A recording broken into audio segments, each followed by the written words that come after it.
est une jeune travailleuse qui détient un diplôme collégial. Elle a un emploi à temps plein et travaille environ 40 heures par semaine pour une entreprise de sécurité. Elle fait partie de l'entreprise depuis un peu plus d'1 an et gagne 11,25 $. Mais une dette étudiante de 18 000 $ lui pend au-dessus de la tête. Elle ne voit pas le jour où il lui sera possible d'aller à l'avant financièrement. Elle mise sur l'option d'allègement des intérêts de son prêt étudiant pour lui permettre de respirer. Amelia et son copain cohabitent chez un membre de sa famille. Avoir leur propre appartement est un rêve inatteignable car son copain travaille à temps plein au salaire minimum. Parfois, ils ont recours à la banque alimentaire. D'autres fois, la famille d'Amelia leur vient en aide avec la nourriture et ils savent qu'ils auront besoin d'une boîte de nourriture pour les fêtes.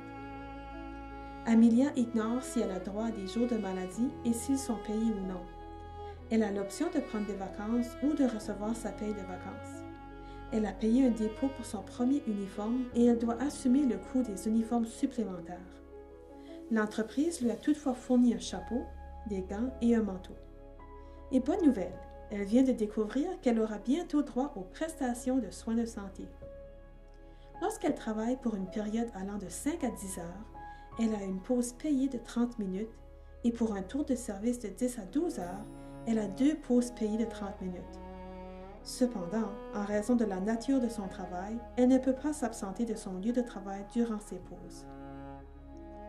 À ce jeune âge, le stress des dettes et d'une vie qui ne semble pas s'améliorer commence à faire leur effet sur la santé et le moral d'Amelia. Comment la situation d'Amelia changerait-elle avec 15 $ de l'heure, l'indexation et l'équipement fourni par l'employeur?